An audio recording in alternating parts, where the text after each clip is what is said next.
Back to the basics, round 2 today. Last time we talked about how there are skills as kiddos that we learn that the rest of our skills later in life are built on, right? The same goes with the walk with our Lord.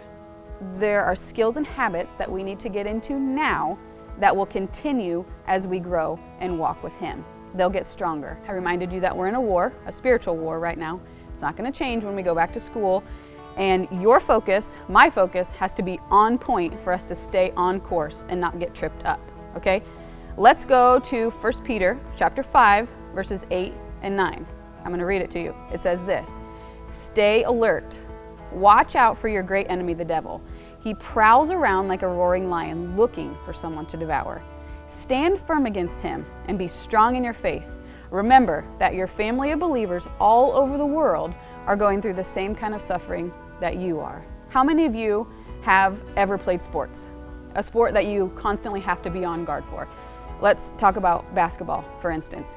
When that clock is ticking, your head better be in that game and you better be on guard, right? It doesn't matter if your team has the ball or not, you're on offense or defense, it doesn't matter. You better be present.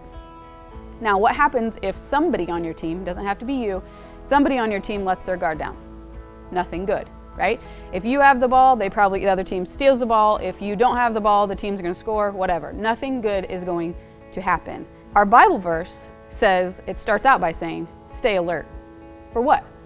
The devil, yes, but for what? Because the earth is the devil's territory, this is where he roams. This is where he prowls around. We as believers are constantly under attack, right? He loves to beat us down and get us knocked all the way down and attack us, right? He's going to bring all kinds of evil into the world. He'll use it to deceive us and attack us as believers. And he'll use it to blind people that don't believe in him. Blind them to the fact that he's real, that he loves, and blind them to the fact that he saves, okay? Now, here's the thing. The devil will try to get to you specifically. Let's talk about me, Sarah, for just a minute. My mind is the thing that the devil likes to attack. I struggle with fear, anxiety, in the past, depression. I struggled with suicidal thoughts in high school and was in a really dark place in my life. The devil loves to attack my mind.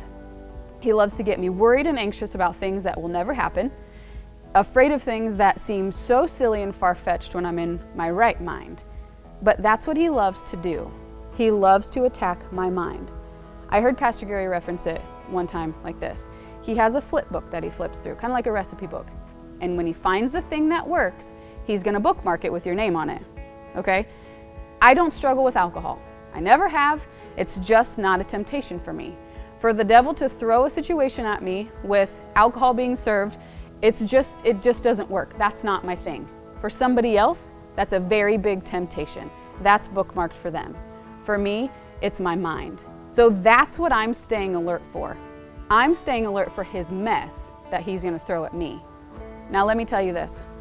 Another one of the things in this lesson that it focuses on is staying in the Word. So being alert and staying in the Word go hand in hand. Okay? If I let my time in the Word go to the back burner, I'm not alert. That's just not how it works. My focus is off. I'm running off the side of the road. I'm not in my lane. I'm distracted. Okay? But if I have my time in the Word, I'm staying in my lane and I'm on course. Did you know that kids, young people, ages 8 to 18, spend more than 53 hours, that's probably low, a week using media of some sort? Computers, phones, video games, music, whatever the case may be. It's so easy to fill our time with that. It's right at our fingertips. Listen to what it says in Psalm 119. How can a young person stay pure? By obeying your word. I've tried hard to find you. Please don't let me wander from your commands. I've hidden your word in my heart that I might not sin against you. It says staying in the word, obeying the word, and hiding the word in your heart. That doesn't mean just reading it. It means living it, applying it. Here's your challenge. Spend just 15 minutes a day in the Word. Just 15 minutes, okay? Listen, I watched a video on YouTube the other day that was 11 minutes, okay? I know there's plenty of things you watch that are longer, and me too. 15 minutes in the Word. It might feel like a stretch at the beginning, but the more you do it, you form a habit, the easier it'll get. Just try it. See what it changes in your life. And come back on Friday, and let's talk some more.